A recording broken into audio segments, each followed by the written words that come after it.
Capítulo 7. Analice el trabajo de rutina y las tareas auxiliares. Analice el trabajo de rutina. Si volvemos a observar el modelo en la figura 5.2, vemos que el primer paso es capturar los elementos de un trabajo completo y luego agruparlos de acuerdo con los requisitos de capacidades. Desde aquí podemos ver cómo proceder mejor con el trabajo estandarizado y los pasos de enseñanza. Empecemos con lo más fácil de analizar: el trabajo de manufactura de rutina. En el caso del trabajo de rutina, existe una parte repetible y cíclica del trabajo que denominamos el centro de la tarea. El primer paso para analizar el trabajo de rutina es separar la tarea del trabajo total en elementos individuales y separar el centro consistente de las tareas auxiliares inconsistentes. Otra manera de ver esto es separar la tarea total en dos categorías principales: la parte principal de la tarea en la cual se realiza la actividad de valor agregado y todo el trabajo necesario para realizar la tarea de valor agregado. En una tarea manual repetitiva, el trabajo central será generalmente el realizado durante cada ciclo, el trabajo cíclico. Las tareas auxiliares generalmente se realizarán fuera del ciclo periódicamente. Tenga en mente que hay excepciones para cada situación. Algunos trabajos pueden ser por completo cíclicos y otros pueden tener un poco, si acaso, de cíclico. Tal vez el trabajo que usted está analizando tiene múltiples partes del trabajo que son cíclicas pero separadas por tareas que no son. Es importante identificar las tareas comunes y repetibles. El objetivo es el grupo de artículos con la frecuencia repetible más alta y la menor cantidad de variación. Es importante que se tome el tiempo de estudiar el trabajo. Observe las similitudes o puntos consistentes. A primera vista el trabajo puede parecer completamente aleatorio, pero si ve más a fondo, empezará a ver las tareas que ocurren consistentemente.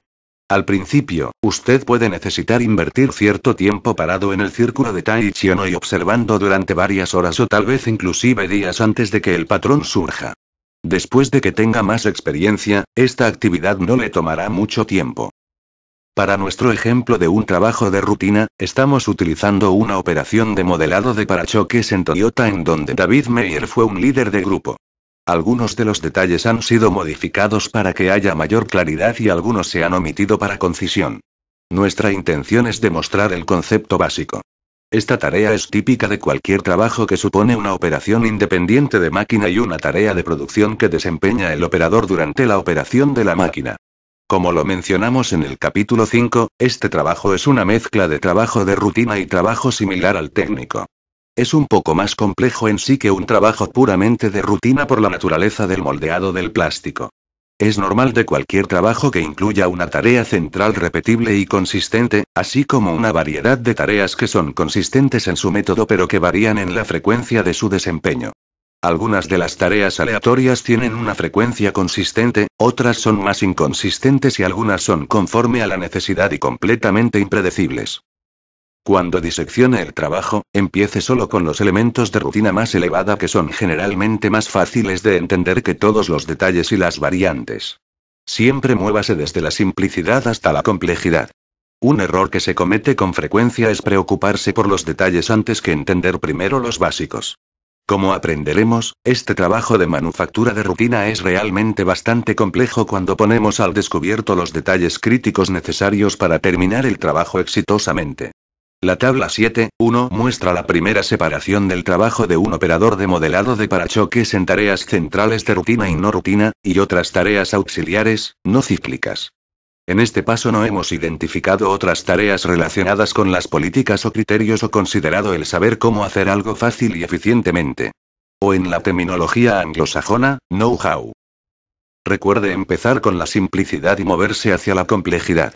También es importante desarrollar primero las capacidades de valor agregado. Definimos el conocimiento de procedimiento y criterio más tarde. La tarea central de rutina es bastante sencilla en términos de identificar pasos específicos y puede ponerse fácilmente en una hoja de trabajo estandarizada como se muestra en el figura 7.1. Nota: este trabajo no tiene una cantidad estándar de WIP, y las verificaciones de calidad y los artículos de seguridad no se muestran aquí. La hoja de trabajo estandarizada terminada se ve bastante simple en general. No se engañe por la aparente simplicidad. Veremos que los detalles de cómo realizar estas tareas de rutina son bastante complicados y desarrollar el talento excepcional requiere una mayor profundidad de comprensión. La hoja de trabajo estandarizada es utilizada principalmente para analizar el movimiento del trabajo y definir y describir el movimiento más eficiente del operador conforme él o ella realizan los pasos del trabajo. La hoja de trabajo estandarizada relaciona los pasos del trabajo, hace un diagrama del movimiento, define el trabajo estándar en cantidad, en proceso, y muestra el tiempo de cada uno de los elementos del trabajo, en segundo, y el tiempo takt time para la operación completa. Observe que las descripciones de cada paso son bastante generales y la colocación de los pasos de trabajo en el diagrama muestra la ubicación aproximada de los pies del operador durante ese paso. Es una representación muy superficial del método de trabajo. Esta herramienta nos ayuda a entender el patrón de trabajo y a determinar si el movimiento del operador es más eficiente, pero esto es muy distinto de una instrucción detallada sobre cómo realizar realmente el trabajo. Aquí es en donde la habilidad para desglosar un trabajo utilizando el método de instrucción del trabajo es beneficiosa. El método se concentra en lo que es importante para completar con éxito la tarea.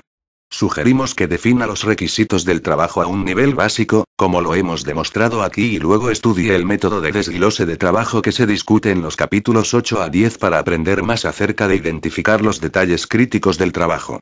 La evolución se moverá desde definir el patrón de trabajo básico a los detalles de cómo desempeñar el trabajo hasta enseñar el método preciso. ¿Cómo enfocar las tareas no rutinarias y auxiliares? Una gran parte del trabajo del operador de moldeado de parachoques está compuesto por tareas no rutinarias y auxiliares, un trabajo que es necesario para apoyar la terminación de la tarea central. En este caso, las tareas individuales se repiten en un patrón bastante consistente, pero existen múltiples variables de patrones. Para el trabajo no rutinario el nivel de repetición o patrones de trabajo no es tan importante como lo es para el trabajo de rutina. El trabajo auxiliar es más aleatorio en sí y se lleva a cabo cuando se necesita. Para el propósito de análisis es más relevante revisar el trabajo como piezas individuales o en agrupaciones comunes. Estas agrupaciones comunes pueden estar relacionadas con el tipo de tarea, la ubicación en donde ocurre la tarea, la frecuencia, la duración u otra categoría. Para la operación de moldeado de parachoques las tareas encajan bien en categorías de acuerdo con las funciones de la máquina, preparación de la fabricación de los moldes, tareas relacionadas con la calidad y luego las tareas sobrantes variadas. Nuestras agrupaciones también están relacionadas con la frecuencia de ocurrencia y el índice de repetición de la misma tarea. Las agrupaciones de tareas no rutinarias y auxiliares para este trabajo son las siguientes. 1. Operación de la máquina, frecuencia variable, trabajo repetitivo. 2. Tareas relacionadas con el cuidado de la máquina, frecuencia variable, trabajo repetitivo. 3. Tareas relacionadas con la calidad, frecuencia variable, trabajo repetitivo. 4. Tareas misceláneas, trabajo variable, cierto nivel de repetición. Continuamos desglosando los elementos básicos del trabajo en elementos detallados. Cada uno de estos elementos nuevamente será desglosado y los niveles pormenorizados empiezan a ser la base del método estándar definido para esa parte de la tarea.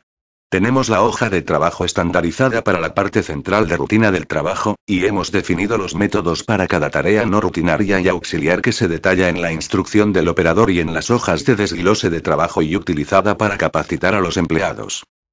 La siguiente lista muestra el desglose de cada categoría relacionada con cada una de las tareas individuales asociadas que deben enseñarse a los operadores. Número 1. Actividades para la operación de máquinas. A. Encendido de la máquina. B. Controles de la máquina. C. Ciclos de la máquina. D. Cambio de molde. E. Apagado de la máquina. Número 2. Tareas de trabajo relacionadas con el cuidado de la máquina. A. Quitar el molde aplicando el spray, cada 10 ciclos. B. Retoque de spray para quitar el molde, cada ciclo y parte del trabajo estandarizado. C. Limpieza completa del molde, cada 120 ciclos.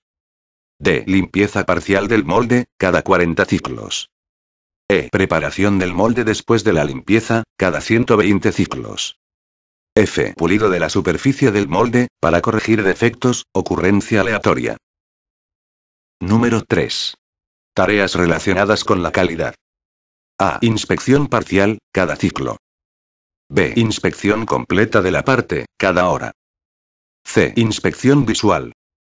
D. Confirmación de peso. Número 4. Tareas varias. A. Equipo y requisitos de seguridad. B. Utilizar herramientas manuales. C. Llenar las hojas de recopilación de datos. D. Llenar los tableros de información de producción. E. Ajuste de la pistola pulverizadora. Continuamos desglosando cada pieza en detalles menores. Un ejemplo de una de las subentradas de la tarea de encendido de la máquina, una de las tareas de operación de la máquina, es como sigue. Número 1. Encendido de la máquina. A. Prender la máquina. B. Soltar manualmente los sujetadores del molde. C. Abrir el rodillo. D. Inclinar los rodillos. E. Extender el rodillo superior. F. Replegar el rodillo superior. G. Empezar operación del ciclo de secado. Ahora nos acercamos. Esta lista muestra los pasos necesarios para arrancar la máquina, pero todavía tenemos un trecho que recorrer antes de que se delinee el proceso completo. Desde este punto es posible empezar a definir cómo realizar cada paso. Algunos pasos son relativamente fáciles y necesitan muy poca definición. Algunos son complejos o tienen un tema de seguridad asociado y necesitan más detalles. Cada vez que se opera una máquina, los puntos claves de seguridad deben ser identificados claramente como lo mostramos en el capítulo 9. Hemos visto que una de las tareas auxiliares más básicas de un operador de máquinas, encender la máquina, es en realidad muy minuciosa. Cada una de las tareas detalladas debe ser impartida a cada nuevo operador. Podemos ver entonces que enseñar el trabajo puede ser una misión compleja. Algunas de estas tareas individuales son menos complejas y no tomarán mucho tiempo enseñarlas. Algunas son más complejas y pueden tomar días o semanas enseñarlas. Desarrollar el talento en los empleados es una tarea mucho más grande de lo que pensamos a menudo. Asegúrese de desglosar cada trabajo en detalles de modo que la gente desarrolle el nivel de capacidad más alto. Para prevenir la parálisis del análisis y enredarse con detalles superfluos, utilizamos un método para categorizar aún más las tareas del trabajo de acuerdo con su importancia. Algunas de estas tareas son de naturaleza crítica y deben definirse muy cuidadosamente. Otras son menos importantes o tienen un amplio rango de aceptabilidad y no necesitan dicho análisis pormenorizado. Discutimos esta idea más adelante en este capítulo.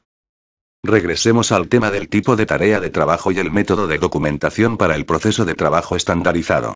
Hemos mostrado la hoja de trabajo estandarizado, figura 7.1, para la tarea central de rutina.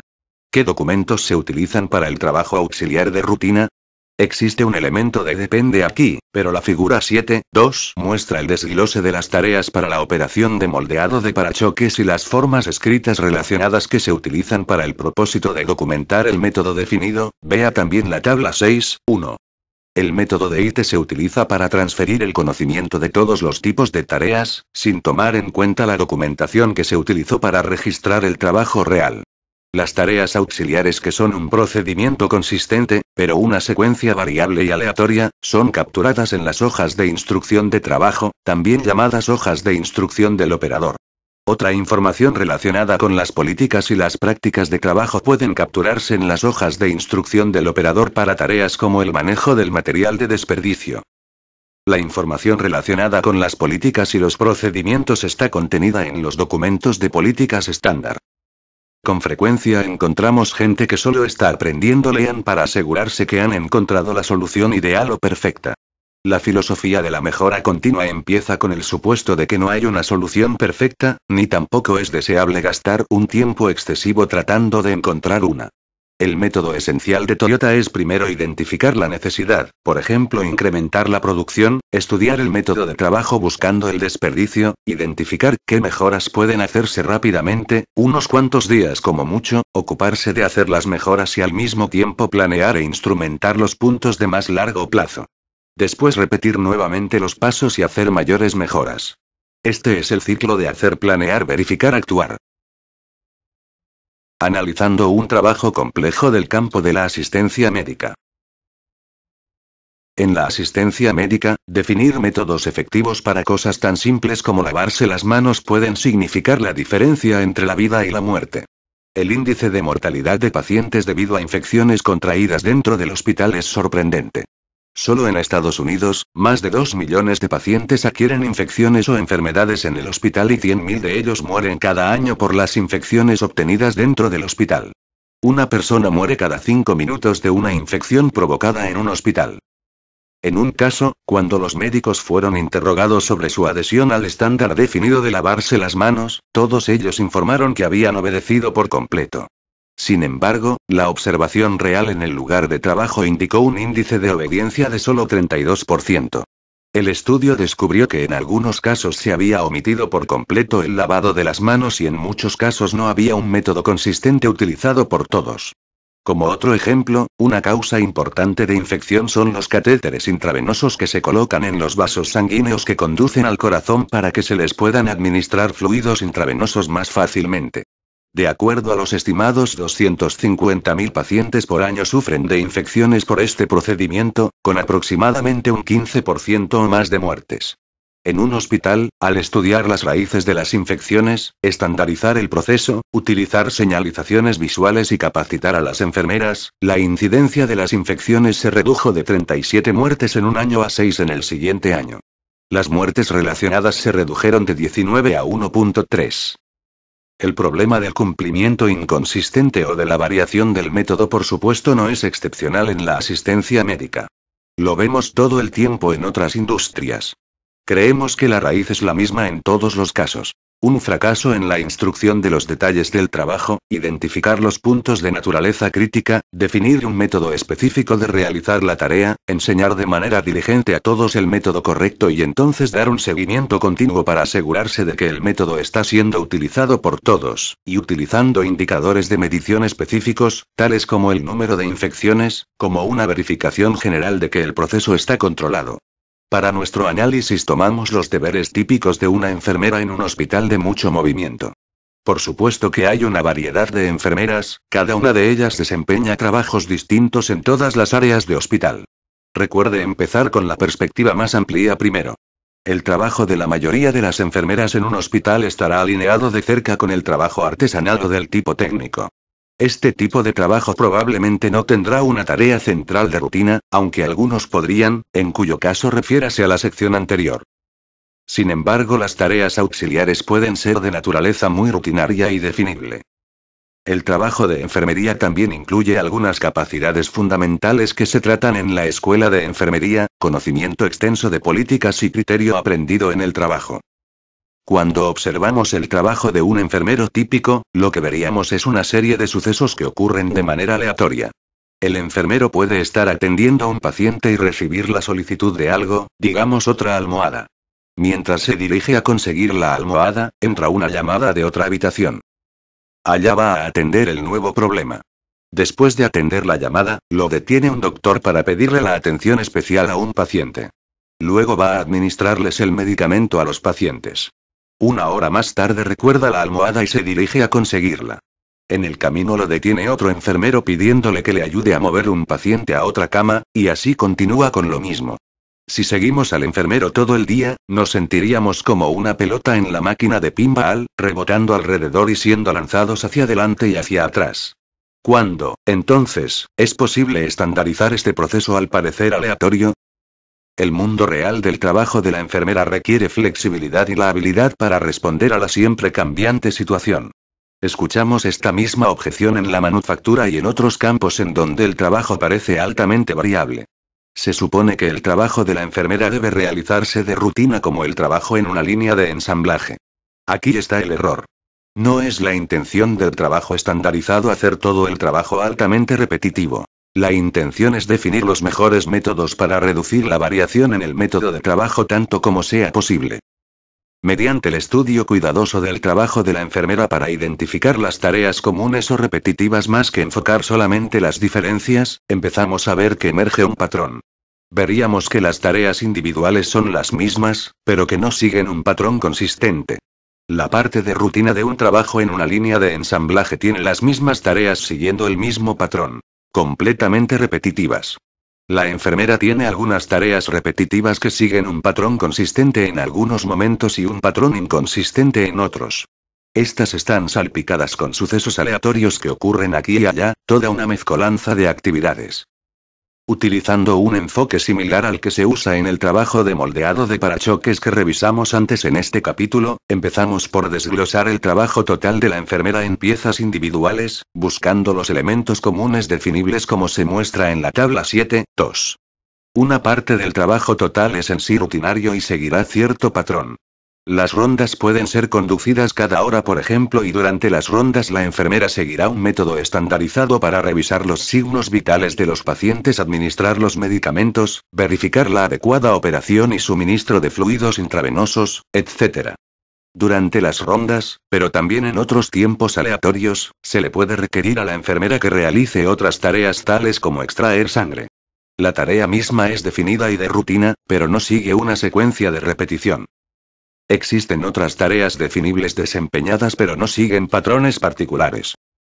Estas son a petición. Existe un elemento de variedad y contenido no clasificable que también está compuesto por elementos definibles individualmente.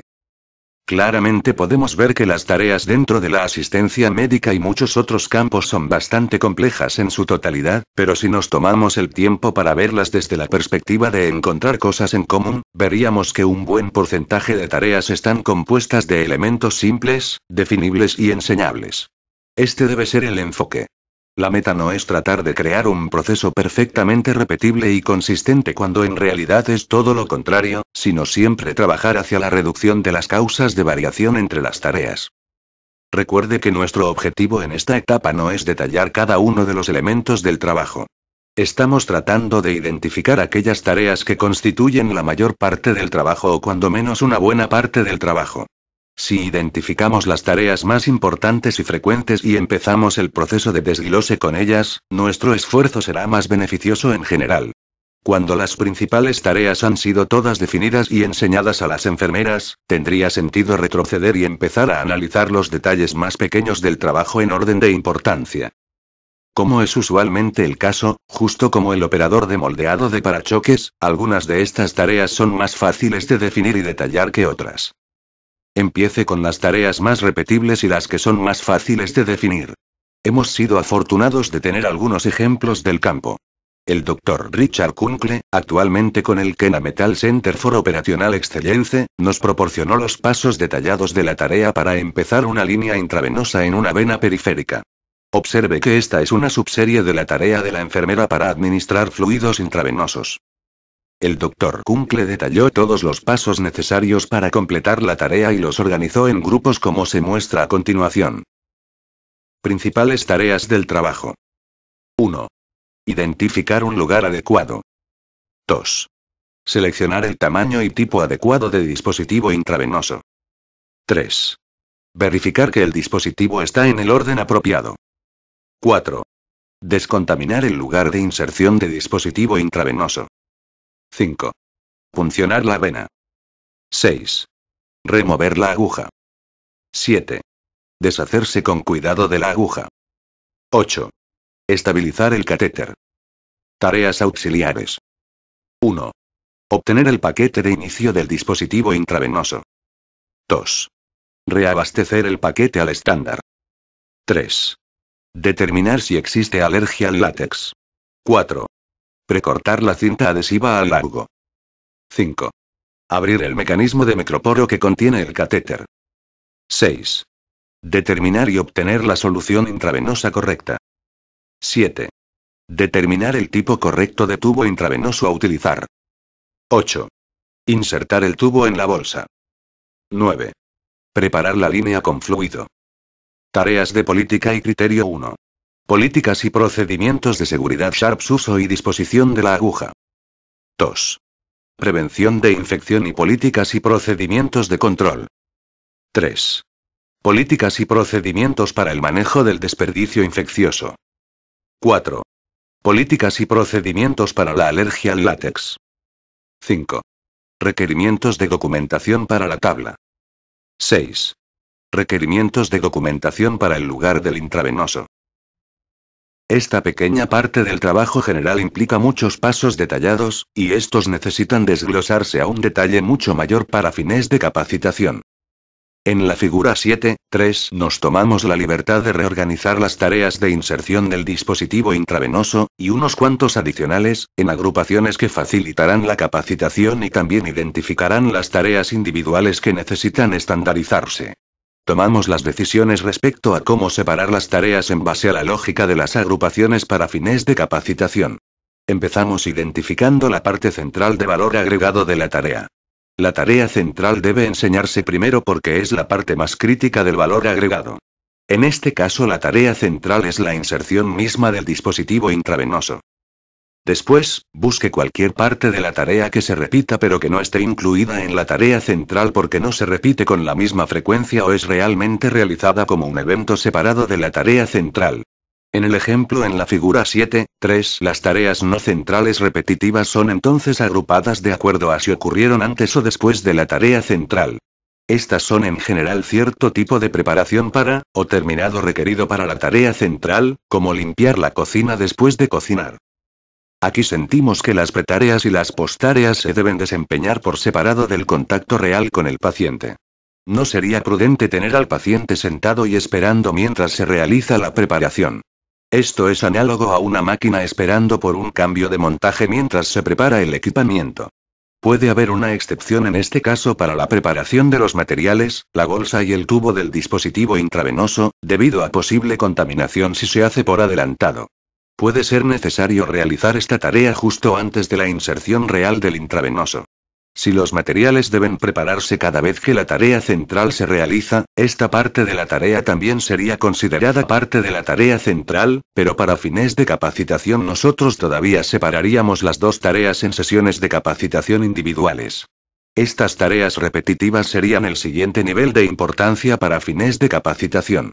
Debido a que estas tareas se repiten con frecuencia, tener gente capacitada para desempeñarlas tiene un alto valor.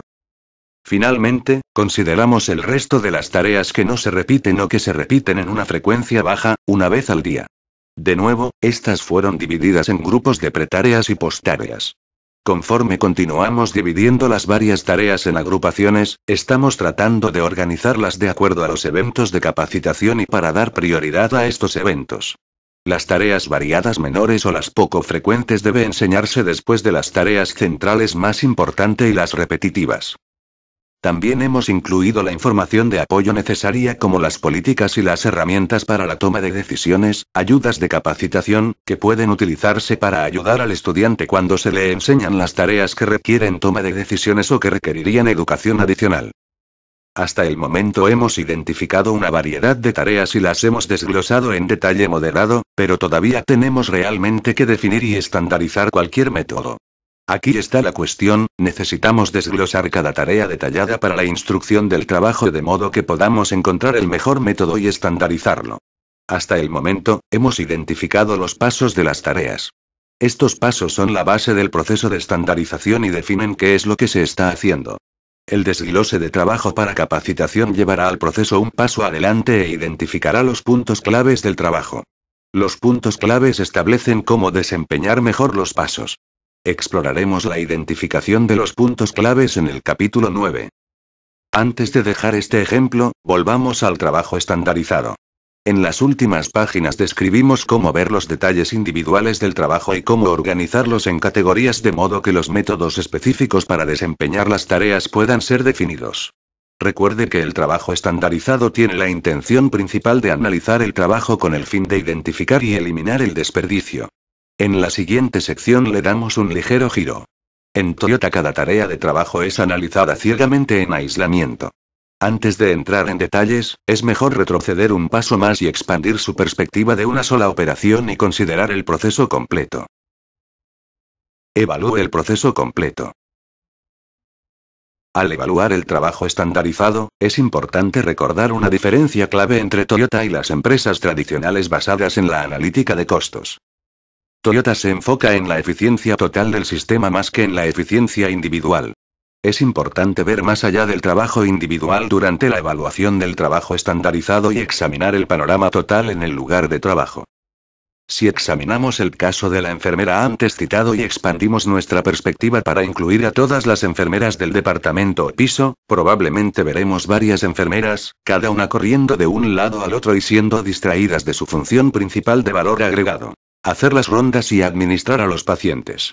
Un principio clave en el libro Las claves del éxito de Toyota es el aislamiento de variación dentro de los procesos de trabajo. Si ocurre la variación, es mejor aislarla a la menos gente posible de modo que su efecto se contenga. Toyota tiene una estructura establecida para permitir a los asociados del equipo de valor agregado enfocarse en sus tareas y no distraerse con otros asuntos. Solo suponga, por ejemplo, que había 5 enfermeras en el departamento y cada una estaba haciendo lo mismo, tratando de hacer su trabajo en medio de numerosas distracciones y llamadas. Ahora suponga que separamos el trabajo consistente, el trabajo de valor agregado, del inconsistente, tal vez de valor agregado, pero aleatorio, y descubrimos que si 3 enfermeras pudieran enfocarse solamente en el trabajo consistente, las rondas, sin distracción, ellas podrían completar con éxito la parte consistente del trabajo previamente realizado por las 5 enfermeras, incluyendo las actividades aleatorias. Aquí es en donde utilizamos el principio de consolidar las actividades de desperdicio de mucha gente en la responsabilidad de una persona y en el proceso de ganar cierta eficiencia. Con frecuencia descubrimos que cuando varias personas tienen distracciones en su trabajo, el efecto acumulativo es más grande porque cada una está repitiendo actividades similares de desperdicio. Si estas actividades se consolidan, se gana cierta eficiencia y el requerimiento total de trabajo se reduce.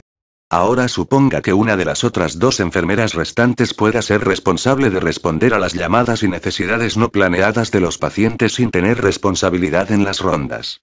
Tal vez un sistema de llamadas, and-on, sería necesario para que las 3 enfermeras contacten a la de apoyo cuando la necesiten. Eso nos deja con la 5ª enfermera como extra. Sugerimos que tome una perspectiva de mejora continua cuando decida qué hacer con el trabajo libre.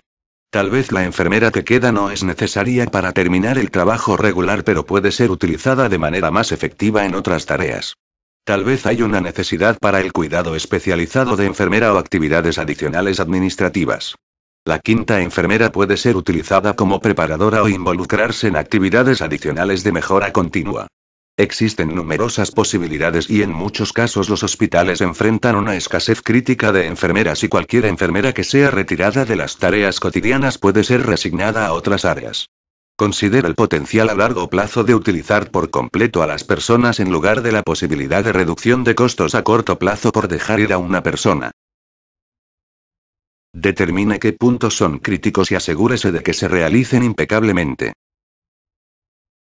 Cuando pedimos a los líderes y a los trabajadores que calculen el porcentaje del trabajo total que es esencial, usualmente obtenemos un número muy alto, frecuentemente 90% o más. Este es un malentendido común respecto a la definición de esencial. Todos los pasos de trabajo son necesarios para la exitosa terminación de la tarea, pero no todos son esenciales. Por definición, un paso de trabajo esencial es uno que debe seguirse con un alto grado de exactitud. Si el paso no se sigue con precisión, ocurrirá un defecto, cualquier resultado que no cumple con el estándar esperado. Los aspectos esenciales del trabajo también tienden a tener un rango muy limitado de aceptabilidad y, por lo tanto, deben monitorearse cuidadosamente. En la mayoría de los casos, los aspectos esenciales de cualquier trabajo son entre 15 y 20% del trabajo total. Más allá de los pasos esenciales, están los de alta importancia, que desciende a los niveles más bajos de importancia. La clave para el desarrollo exitoso del talento es identificar la pequeña porción del trabajo que es crítica y muy importante, y tener especial cuidado para definir el mejor método estándar y capacitar a todos a seguir el método prescrito consistentemente. Todos los aspectos del trabajo no son igualmente importantes y un esfuerzo extra debe aplicarse en donde produce el beneficio más grande. Además, los puntos esenciales deben monitorearse cuidadosamente. Los líderes deben enfocar su atención en las tareas más cruciales y enfatizarlas a los asociados. Si los líderes intentan poner una importancia igual a todos los detalles, probablemente obtengan resultados limitados. No es práctico monitorear de cerca cada detalle en el lugar de trabajo. Lograr los resultados deseados requiere de la habilidad para diferenciar entre los puntos de naturaleza crítica, de alta importancia y de poca o ninguna importancia. Insista en que cada persona siga a los pasos críticos exactamente. Permita métodos de trabajo con rangos definidos para trabajos menos críticos cuando no afecten negativamente el rendimiento. En algunos casos la manera en que se desempeña el trabajo tiene poca o ninguna importancia y requiere seguimiento y monitoreo limitado. Nosotros utilizamos el trabajo de moldeado de parachoques como un ejemplo para proporcionar una idea de la porción detallada y crítica del trabajo. Cada paso del trabajo o procedimiento tiene un rango de tolerancia de desempeño. Algunos rangos de tolerancia son bastante estrechos y deben tener un alto grado de conformidad. Otros tienen un rango más amplio, pero todavía es necesario desempeñarlos cuidadosamente con un método específico. Finalmente, hay una porción de casi cada trabajo que permite un mayor grado de variabilidad y las diferencias en la técnica tendrán muy poco impacto en el resultado final. La tabla 7.3 proporciona una directriz para el contenido aproximado de la mayor parte del trabajo. Por supuesto que los porcentajes exactos en cada categoría variarán de acuerdo con el trabajo, pero la idea básica es la consistencia. Existirá cierto grado de variación en cada situación de trabajo. Como regla general, invierta 80% de su tiempo enfocándose en 20% de los puntos que son más críticos. Estos son los puntos que permiten muy poca variación en sus parámetros de operación. Para estos puntos no existe una desviación aceptable del método definido. No se les permite a los miembros del equipo trabajar por cuenta propia con su propio estilo preferido. En muchos casos vemos a los líderes que equivocadamente asignan una importancia igual a todos los aspectos del trabajo. En algunos casos se rebajan los elementos críticos a un nivel general de importancia, y la indiferencia por la naturaleza crítica de estas tareas conduce a problemas de seguridad y calidad. Al otro lado del espectro, vemos puntos de baja importancia que son enfatizados de manera inapropiada. Si usted intenta poner un nivel alto de importancia a todo el trabajo, será necesario insistir que el trabajo se realice exactamente como se definió, ninguna desviación es permitida. Asignar el nivel más alto de importancia a todo el trabajo es una forma segura de molestar a los trabajadores y de volverse loco tratando de que todos desempeñen todo el trabajo a niveles críticos. Lo que vemos normalmente como la principal diferencia entre Toyota y otras empresas es el grado al cual la japonesa clarifica la importancia de los varios aspectos del trabajo. La mayoría de las otras empresas consideran el trabajo en sí bastante general y no distinguen frecuentemente la importancia de los aspectos del trabajo, y existe una justa cantidad de desacuerdo acerca de la mejor forma de hacer el trabajo. En Toyota está claro para todos cuáles son los aspectos críticos del trabajo y la importancia de hacerlos en la forma establecida. El fracaso en hacerlo conllevaría a resultados no deseados y muy probablemente tendría un impacto en el sistema entero. En la línea de ensamblaje, Toyota fijará anuncios para indicar qué trabajos incluyen pasos críticos de seguridad y de calidad. Estos anuncios son visibles fácilmente arriba del área de trabajo. Refiriéndonos nuevamente a la operación de moldeado de parachoques, vemos que la tarea requiere que el miembro del equipo saque del molde el parachoques manualmente, y también que recorte y lije los excedentes de las líneas de separación. Solo una pequeña porción del trabajo total es de naturaleza crítica. El recorte manual real de los excedentes de las líneas de separación es la parte más crítica del trabajo. El cuchillo de recorte debe sostenerse perpendicularmente a la superficie y la línea de corte debe seguirse dentro de 2 milímetros. Si el cuchillo de recorte se coloca en ángulo a tan solo unos cuantos grados más o menos, el corte resultante es inaceptable porque es una superficie terminable visible. También la línea de recorte en la compuerta de inyección colinda con otra superficie y debe estar extremadamente derecha. Para estas tareas la técnica es muy precisa y los trabajadores que las realizan son capacitados y monitoreados cuidadosamente. Es inaceptable tener alguna variación del método o experimentación con preferencias individuales para estos pasos. La mayor parte del trabajo de moldeado de parachoques es importante pero tiene un rango de tolerancia bastante amplio. Por ejemplo, cuando se jala del molde el extremo del parachoques, debe sacarse del molde entre 5 y 12 centímetros y bajándolo al mismo tiempo unas cuantas pulgadas. Jalar el parachoques mucho más que 12 centímetros probablemente plegará el lado del parachoques. Dese cuenta de que décimos probablemente causará un pliegue. En realidad, si el parachoques es sacado hacia abajo en un ángulo agudo de más de 17 centímetros, la probabilidad de un defecto aumenta a una certeza, de modo que se enseña a los operadores una técnica para sacar del molde el parachoques entre 5 y 12 centímetros, asegurando de ese modo un producto de buena calidad. Enseñar y desempeñar una técnica de trabajo con una variación aceptable de 7 centímetros es mucho más fácil que una técnica que requiere una precisión de 2 milímetros. La posibilidad de error es más baja conforme aumenta el rango de trabajo aceptable y no es necesario enfocarse en los esfuerzos de capacitación para seguir un método de manera tan precisa como con un paso crítico.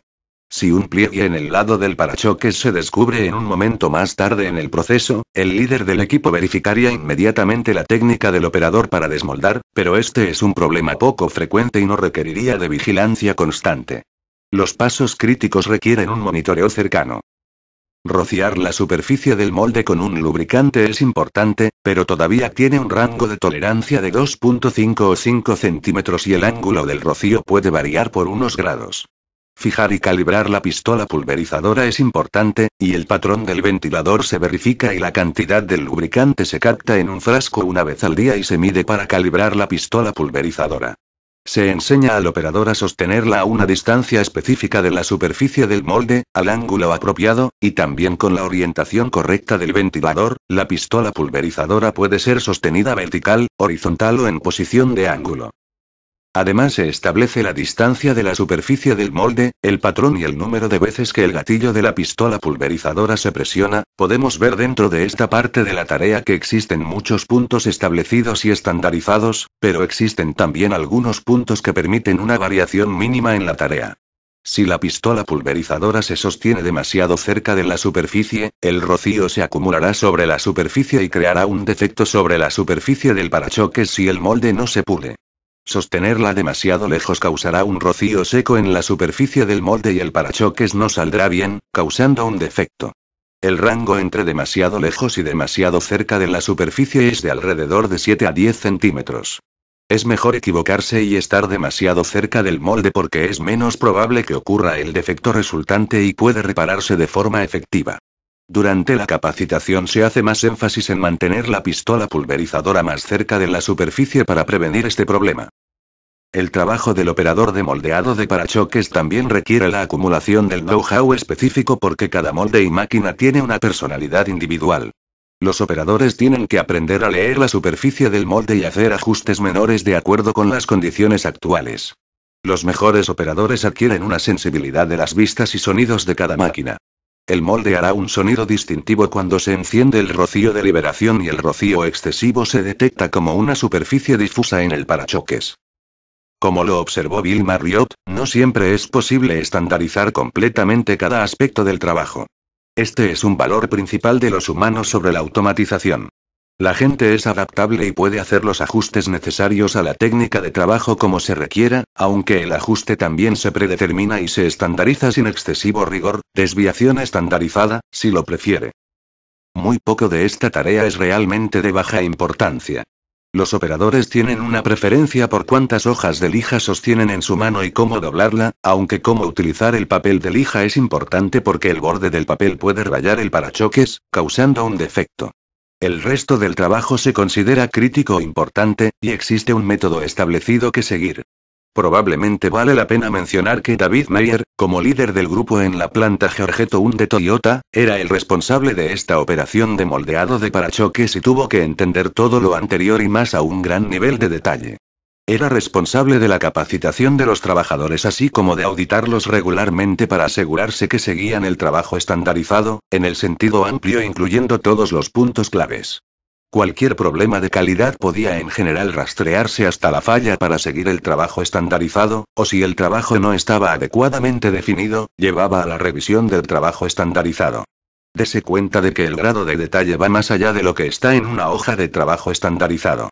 También observe que los supervisores tradicionales rara vez son capacitados a este nivel de detalle, de modo que ellos no pueden enseñar y preparar a otros. El éxito en los detalles. Desafortunadamente, el desarrollo del trabajo estandarizado y métodos definidos no sigue un camino directo. Nos gustaría poderle decir esta es la manera para hacer el trabajo estandarizado paso a paso, pero no funciona de esa forma. Nos hemos enfocado principalmente en el proceso de analizar los trabajos y definir los pasos y los aspectos esenciales del trabajo con el propósito de apoyar la capacitación. Existen muchas otras facetas del proceso de trabajo estandarizado que no hemos tocado. Como con el análisis de trabajos, cuando se desglosan en detalles individuales, cualquiera de los detalles por sí mismo no es complejo. Cuando cientos de miles de detalles individuales se suman, el proceso se vuelve muy complejo. En nuestro caso, aquí estamos tratando de pensar sobre el trabajo en términos de partes definibles y enseñables. Aparentemente las actividades de trabajo aleatorias y no estandarizadas pueden de hecho hacerse más estandarizadas al cambiar simplemente su posición estratégica. Es fácil suponer que no es posible estandarizar en ciertas situaciones. Tenga cuidado con suponer lo que es posible y lo que no. La verdad es que estos principios pueden aplicarse en cualquier situación hasta cierto punto. La meta es la aplicación de los principios tanto como sea posible. Conforme toma los pasos en la dirección de la estandarización, usted empezará a ver qué pasos adicionales son posibles. Esta es la naturaleza de la mejora continua. Si usted se permite darse cuenta de que siempre habrá otra posibilidad y que sus actividades actuales nunca van a ser la última solución, estará en el camino correcto. Como ya lo hemos dicho, nuestra opinión es que la mayoría de las empresas fuera de Toyota no evalúan las tareas de trabajo con suficiente detalle. La definición de los métodos de trabajo es frecuentemente superficial y el método correcto se queda en duda. Toyota puede producir consistentemente un alto rendimiento porque el trabajo es analizado cuidadosamente con mucho detalle y porque se hace un gran esfuerzo para enseñar a cada empleado la forma correcta de hacer el trabajo. Para el éxito de sus esfuerzos de mejora, es crucial aprender a analizar minuciosamente el trabajo, desglosar cada elemento en detalle, identificar los aspectos críticos y enseñar rigurosamente a los otros a seguir los pasos definidos. Recuerde que este es un proceso de mejora continua. Debe aprender más cada vez que analice y desglose un trabajo. Enseña a los otros el proceso de análisis de modo que todos sean capaces de entender qué es lo más importante acerca de cada trabajo. Si pasa la mayor parte de su tiempo y esfuerzo en las partes más críticas, tendrá un éxito más grande. No creemos que el diablo esté en los detalles. Sabemos que el éxito sí lo está. Cuando piense que tiene suficiente detalle, mire de nuevo. Si domina el punto más diminuto de la mayor importancia, usted logrará los resultados más grandes.